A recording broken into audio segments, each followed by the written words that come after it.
পাচ্ছ আমার সেন্টারে অলরেডি কিছু স্টুডেন্ট এর মোটামুটি এক্সাম হয়ে গেল। তো আজকে আমি তাদের কাছে সাক্ষাৎ নিয়ে তোমাদেরকে জানাবো যে তোমরা কতগুলো কোশ্চেন করলে মোটামুটি পাস করতে পারবে, বাট তোমাদের কোন টপিক থেকে কোশ্চেন আসছে সেই বিষয়ে আমি সম্পূর্ণভাবে আজকে ডিসকাস করে দেবো। দেখো, সো তোমার কবে পরীক্ষা ছিল বলো? 11 তারিখে। 11 তারিখে কীরকম কোশ্চেন এসেছিলো বলো? স্যার ম্যাথটা একটু টাফ এসেছিল, কিন্তু রিজনিংটা ঠিক ছিল। ম্যাথটা ওই আংশিদারি কারবার থেকে এসেছিল, তারপরে এমনি নর্মাল যেমন ট্রেন থেকে যেগুলো করেছিলাম সেগুলো থেকে এসেছিল। হ্যাঁ, সেগুলো থেকে এসেছিল। ঠিক আছে, মোটামুটি 20টা কোশ্চেন করেছিলাম, তার মধ্যে আমি রিজনিং থেকে করেছি 15 থেকে 20টা। তো ওটা মোটামুটি ঠিক যাবে। আর ম্যাথ থেকে ওই আয়ত ঘনত্ব ক্ষেত্র থেকে এসেছিল, ত্রিভুজ থেকে এসেছিল, তারপরে ট্রেন থেকে এসেছিল। আমি যে চ্যাপ্টারগুলো করেছিলাম সেখান থেকে এসেছিল। হ্যাঁ, চ্যাপ্টার মধ্যে কোশ্চেন এসেছিল, কমন এসেছিল। তো মোটামুটি কত নাম্বার পাবে তুমি? আমি মিনিমাম 60। ঠিক আছে। তো রাজীব এসটি আছে, তো হাইট কম হলেও কোনো চিন্তার কারণ নেই, কারণ এরা হাইটে অলরেডি পেয়ে যাবে। বলো কতগুলো কোশ্চেন করেছিলে? 36টা। 36টা। তো এটস বলো কতগুলো কোশ্চেন করেছিলে? আমি স্যার মিনিমাম 45টা মতন করেছি। আর কতগুলো তোমার ঠিক যাবে মোটামুটি? 45টায়।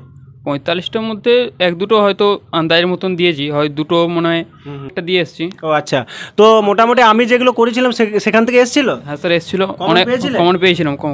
তো দেখতে পাচ্ছ 45টা করেছে, মোটামুটি 45 দুগুণে 90, অলরেডি 80 পেয়ে গেলে ও কিন্তু ডাক পেয়ে যাবে। যাই হোক, এরপর সায়নকে বলবো। সায়ন করেছিলে তুমি বলো? মোটামুটি 35টাই করেছিলাম। 35টাই করেছিলে? ও, তুমি এসসি আছো তাই তো? মোটামুটি 35টাই ঠিক তো? হ্যাঁ স্যার। হ্যাঁ। সো দেখতে পাচ্ছ তোমরা আমার এখানে অলরেডি 1 2 3 4 এখনও অনেকে আছে, ওখানে ওদের পরীক্ষা এখনও হয়নি, বাট ওদের কিন্তু শেষের দিকে পরীক্ষা আছে। সো আর একজন ক্যান্ডিডেট আছে ঝন্টু, তো ওকে আমি জিজ্ঞাসা করবো ওর তোমার এক্সাম হয়েছে না হয়নি এখনো? ও আচ্ছা, এর এখনো এক্সাম হয়নি, বাট এর এক্সাম এখনো দেরি আছে। কত তারিখে তোমার এক্সাম আছে? 2 ফেব্রুয়ারি। ও, তো মোটামুটি তুমি প্রিপারেশন কি ঠিকঠাক আছে তো? হ্যাঁ। ও আচ্ছা।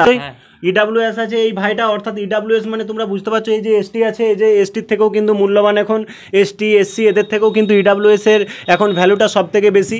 সো তোমরা জানো 10% সংরক্ষিত। মোটামুটি তুমি কতগুলো করবে বলে সিদ্ধান্ত নিয়েছো? মোটামুটি গোটা 35 করবো, কারণ 65 বা 70 থাকলে সে কিন্তু চাকরি একদম কনফার্ম, তার 100%। তো মোটামুটি তুমি 35 থেকে 40টা করার চেষ্টা করবে। 40টার বেশি তুমি আর করতে যেও না, ঠিক আছে? ভুল করা চলবে না। হ্যাঁ হ্যাঁ।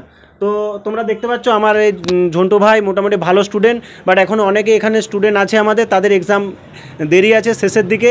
So thank you.